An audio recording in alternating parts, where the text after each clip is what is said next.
نحمده ونستعينه ونستغفره من شرور أنفسنا ومن سيئات أعمالنا من يهد الله فلا مضل له ومن يضلله فلا هادي له أشهد أن لا إله إلا الله وحده لا شريك له وأشهد أن محمدا عبده ورسوله لقد قال الله تعالى في القرآن الكريم أعوذ بالله من الشيطان الرجيم قل إن كنتم تحبون الله فاتبعوني يحببكم الله ويغفر لكم ذنوبكم والله غفور رحيم صدق الله العظيم وبلغ رسول النبي الكريم ونحن على ذلك من الشاهدين والشاكرين والحمد لله رب العالمين.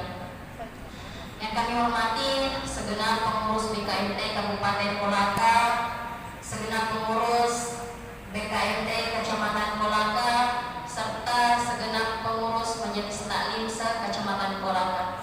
Pada kesempatan yang berbahagia ini, alhamdulillah saya diamanahkan untuk membawa pengajian pada kesempatan ini.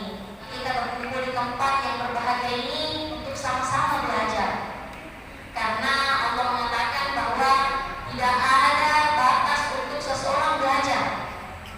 Jadi mulai dia lahir sampai meninggal dunia itu kita diperintahkan untuk belajar.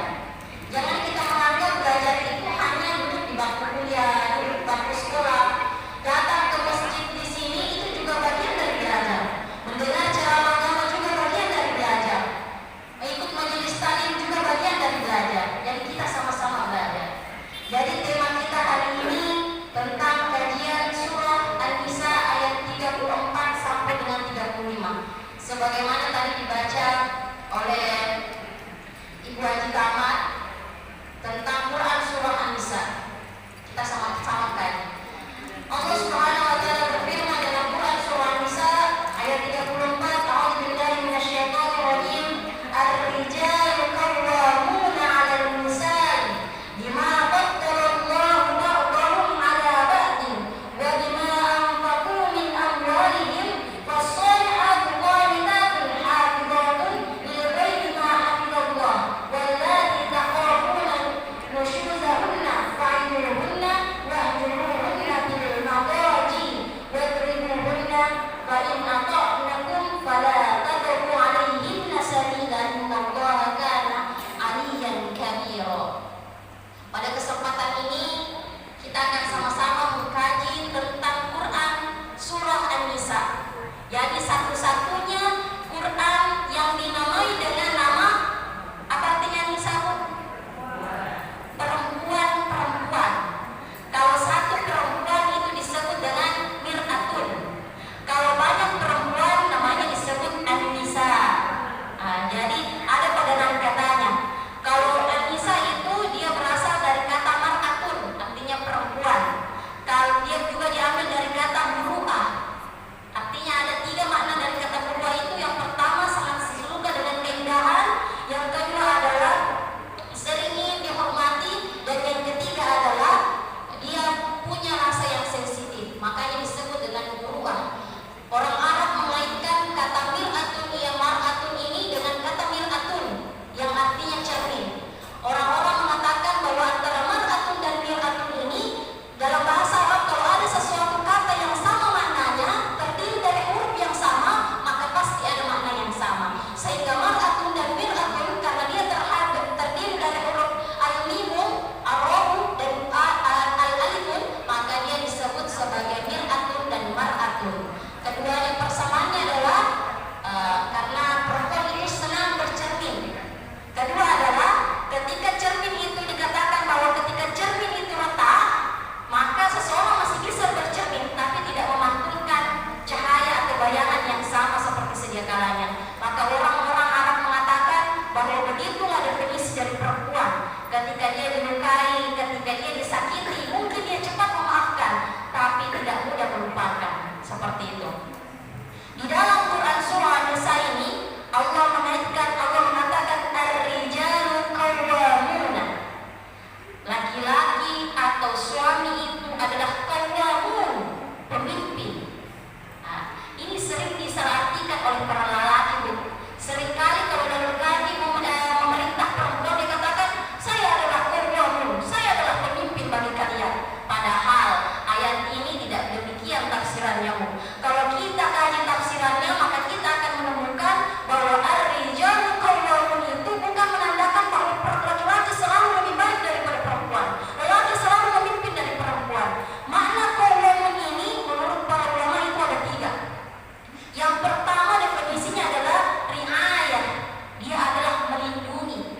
mengayomi. Yang kedua adalah himayah, dia tadi mengayomi ini melindungi, himayah ini melindungi.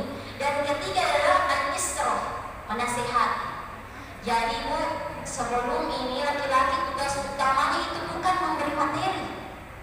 Maka ketika misalnya kita punya anak perempuan, tiba-tiba ada orang mau melamar, apa yang kita katakan pertama? Berapa gajimu? Apa pekerjaanmu? Sebenarnya yang harus pertama kali kita tanyakan adalah bagaimana agamanya? Apakah kamu bisa membimbing anakku? Pernah saya mendengar Ustaz saya mengatakan begini, dia menasihati ada seorang yang datang kepada beliau mau meminta bahwa anaknya ini adalah seorang perempuan, datang ada yang melamar. Pak, saya mau menikah dengan pria ini, tapi pria ini tidak tahu agama. Nanti saya yang bimbing. Apa yang dikatakan bapaknya?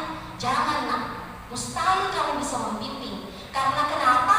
Karena laki-laki itu memang sudah diamanatkan sebagai ar-rijalu qawwamun, dia sebagai pemimpin, pelindung, penasehat, mengayomi. Bagaimana mungkin kau bisa mengayomi laki-lakimu sedangkan kedudukanmu adalah di bawah dari pemimpin? Kalau kita di bawah pemimpinmu, pasti ada perasaan kita untuk sulit menegur atasan kita. Seperti itu. Lalu pertanyaannya, bagaimana kalau sudah terlanjur kita menikah dengan laki-laki yang tidak terlalu paham ilmu agama? Maka tugas seorang laki-laki adalah mengajak istrinya belajar agama sama-sama. Kalau ternyata suaminya tidak punya kapasitas untuk mengajarkan istrinya belajar agama, ajak istrinya untuk belajar sama-sama agama. Dibawa ke ustaz, dibawa ke masjid, dengan ceramah, itu juga bagian dari belajar agama. Jangan kita menganggap bahwa hanya seorang ustaz, hanya seorang kiai yang baru bisa paham agama, paham ilmu. Tidak demikian. Seorang polisi, seorang tentara, insinyur, pekerja itu juga bisa belajar agama, bisa paham agama, dengan syarat dia harus belajar agama terlebih dahulu. Maka dari kata ar-rijalu qawwamun adalah meluruskan, menasehati, membimbing istri, bukan menindas. Jangan disalahpahami. Kemudian, jadi Bu, pernikahan itu adalah salah satu ibadah terpanjang dalam kehidupan kita. Kenapa dikatakan ibadah terpanjang? Karena pernikahan itu berbeda dengan sholat. Orang sholat, misalnya sholat maghrib, 5 menit, 10 menit, selesai ibadahnya. Orang puasa Ramadan, selesai Ramadan, lepas ibadah Ramadan. Akan tetapi orang menikah, setelah ia mengucapkan akad, saya terima nikahnya dan lain sebagainya, maka hari itu dan seterusnya sampai pernikahannya itu berlangsung, maka terhitung pahalanya sebagai ibadah sepanjang masa. Maka pernikahan disebut ibadah paling lama, berbeda dengan ibadah-ibadah lainnya. Makanya karena dia adalah ibadah yang paling lama di muka bumi ini, di dalam kehidupan ini, maka Allah sangat tidak menyukai orang-orang yang bercerai. Kenapa Allah tidak menyukai orang bercerai? Karena bercerai itu sama dengan memutuskan ibadah terpanjang ini. Jadi dalam kehidupan ini sering kita temukan kecekcokan, permasalahan antara suami dan istri. Salah satu hal yang mendasari kenapa ada kecekcokan di muka bumi ini, kenapa ada kecekcokan dalam rumah tangga ini, karena suami tidak tahu kewajibannya, istri tidak tahu kewajibannya.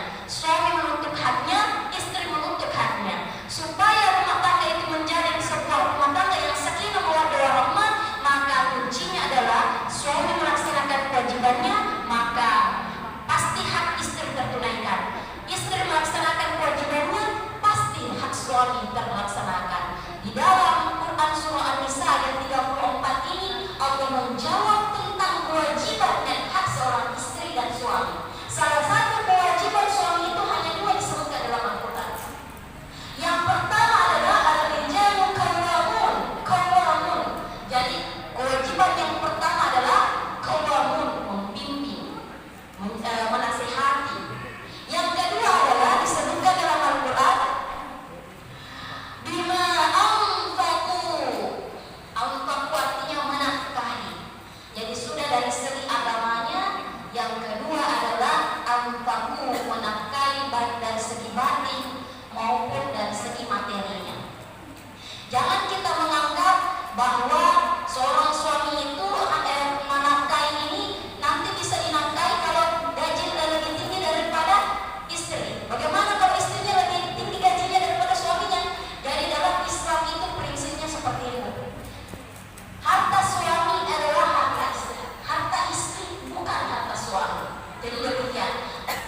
Rasulullah tetap menafkahi Khadijah karena Rasulullah tahu tentang kewajiban dia sebagai suami adalah menafkahi istrinya.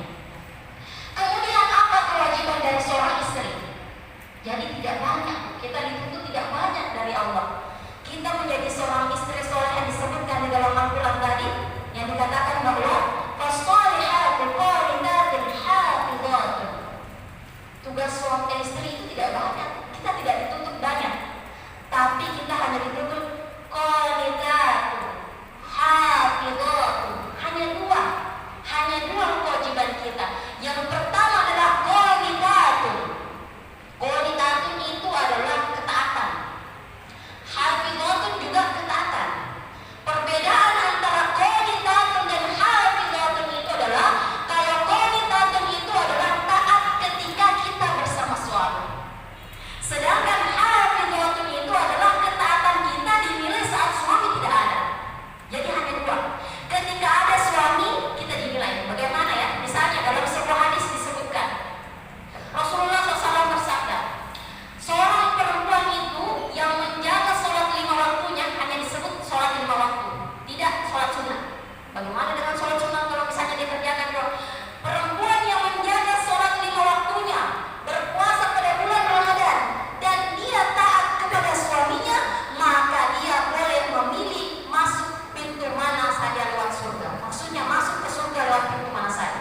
Jadi di antara 7 pintu surga itu 8 juga yang disebutkan oleh ulama, dia bebas memilih dengan syarat dia jaga sholat 5 waktunya, dia jaga puasanya, dan qanitatun, dia taat kepada suaminya.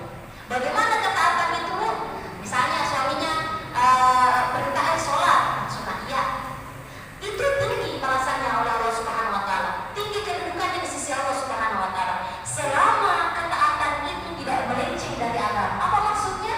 Apa yang diajarkan oleh suami itu sesuai dengan jalur hukum agama Islam, bukan yang bertentangan. Misalnya kita diperintahkan mencuri, merampok dan sebagainya, itu sudah tidak masuk dalam jalurnya. Akan tetapi apa yang diperintahkan Islam, ketika ada suami yang memerintahkan perbuatan yang tercela atau maksiat, maka harus dijawab dengan jawaban yang baik. Nah, seperti itu.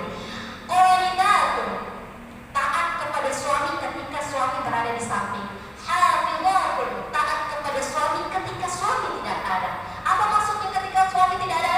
Misalnya sedang dinas, atau pergi kerja, atau berkebun, atau pergi keluar kota.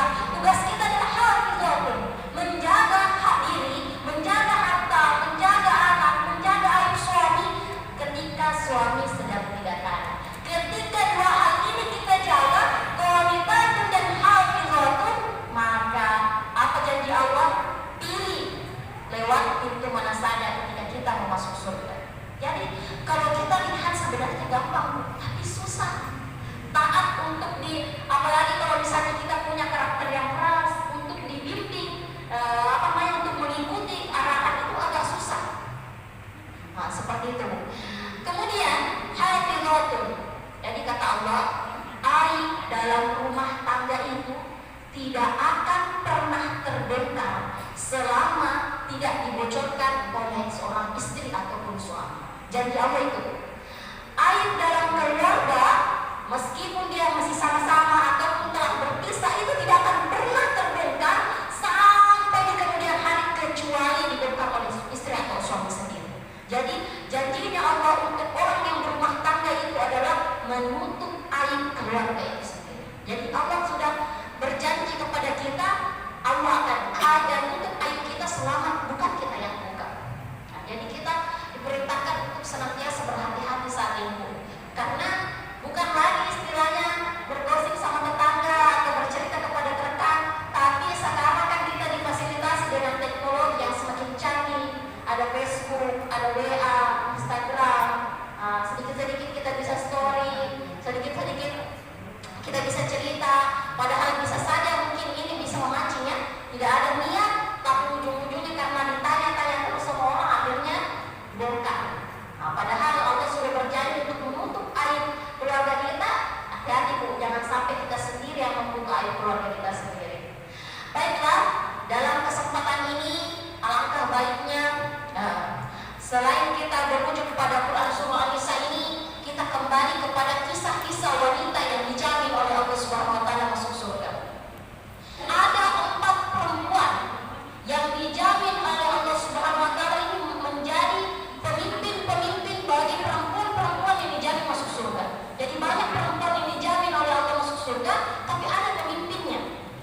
keempat ini hidup dari generasi yang berbeda.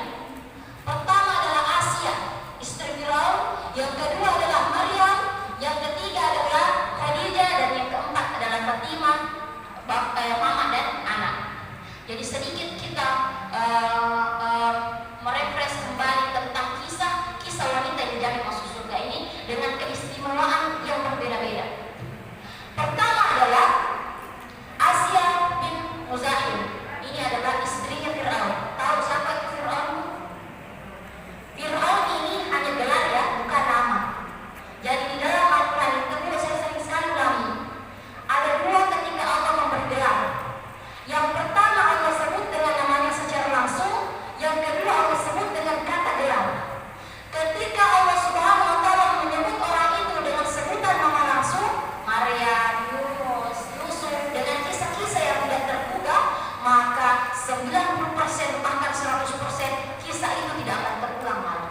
Saya kasih contoh, Maryam yang hamil tanpa pernah disebut itu mustahil di zaman sekarang. Nabi Yunus yang selamat dari dimakan ikan paus itu mustahil. Ibrahim yang dibakar api tidak hangus itu mustahil. Maka disebut namanya oleh Allah secara langsung. Yang kedua adalah Allah menggunakan gelar. Fir'aun, Abu Lahab. Ketika Allah menggunakan gelar di dalam Al-Quran, maka bisa dipastikan peristiwa ini akan terjadi di kemudian hari. Dan terjadi ya, banyak orang yang mengaku dirinya sebagai Tuhan, banyak orang mengaku dirinya sebagai malaikat, rasul. Demikian. Kita kembali kepada kisah dari Asia. Jadi Asia ini adalah istri dari Fir'aun. Orang katanya ini adalah salah satu istri yang paling disayangi oleh Fir'aun. Jadi kisahnya seperti ini. Dalam Quran surah Al-Qasas itu berbicara tentang peristiwa Nabi Musa alaihissalam. Pada saat itu Fir'aun diramal oleh seorang peramal. Dia mengatakan bahwa nanti akan lahir seorang bayi laki-laki yang akan mengganggu kekuasaannya. Maka diperintahkan pada saat itu bunuh seluruh bayi laki-laki. Bunuhlah. Pada saat itu Nabi Musa alaihissalam dimasukkan di dalam kotak kemudian dialirkan di sungai Nil. Pada saat itu Asia ini duduk sama Fir'aun. Kemudian di tengah ini sementara duduk ada ditemukanlah kotak.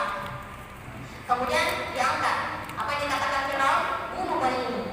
Apa yang dikatakan Asia? Jangan.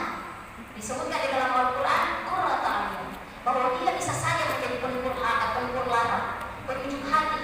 Maka angkatlah dia menjadi anak angkat. Yang diangkatlah Nabi Musa, padahal dia tidak tahu bahwa Nabi Musa adalah seorang bayi laki-laki yang dimaksud mengancam kekuasaan dari Fir'aun. Pada saat itu, jadi berkumpullah Nabi Musa keluar di dalam Quran surah Al-Qasas disebutkan ke negeri Madian, kemudian kembali, kemudian membawa turunlah perintah Allah untuk menyebarkan agama. Kemudian pada saat itu Asia mengikuti Nabi Musa alaihissalam diam-diam bersama dengan Siti Masyidah pada saat itu. Apa yang terjadi?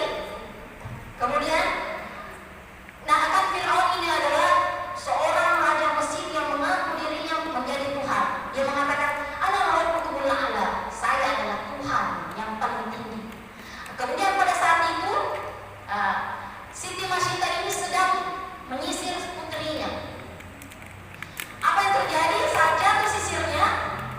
Dia mengatakan Allah. Kemudian dikatakanlah oleh putrinya Fir'aun,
kemudian tidak ada rasa sakit dan dia tersenyum. Apa dikatakan Firaun? Asia sudah gila. Dia disiksa tapi dia tersenyum. Pada saat akhir kehidupannya dia tersenyum dan meninggal dunia. Dan pernah disebutkan oleh Rasulullah SAW bahwa dia adalah perempuan yang dijamin masuk surga oleh Allah Subhanahu Wa Taala. Pertanyaannya adalah kenapa Asia dijamin masuk surga? Karena semakin berat cobaan orang, maka semakin tinggi juga kedudukannya di sisi Allah. Karena Asia adalah perempuan yang menghadapi laki-laki atau suami yang bersifat seperti Fir'aun, yang mengaku dirinya sebagai Tuhan, maka dia dijamin oleh Allah masuk surga. Insya Allah. Kisah yang kedua adalah Maryam. Maryam ini dikategorikan, bahkan ada ulama yang mengategorikan bahwa Maryam seandainya ada nabi perempuan, maka Maryam adalah orang ini. Maryam ini saat di dalam kandungan, karena dia adalah bayi yang juga sangat diharapkan kehadirannya di dalam kandungan, ibunya mengatakan, wahai Allah, ketika Maryam nanti lahir, aku berharap Maryam ini melayani agamamu, menjadi pelayan untuk agamamu. Setelah Maryam lahir, dan apa permintaannya ibunya? Permintaanku, wahai Allah, ketika nanti anakku lahir, aku meminta agar anakku ini dilindungi dari syaitan. Maka jangan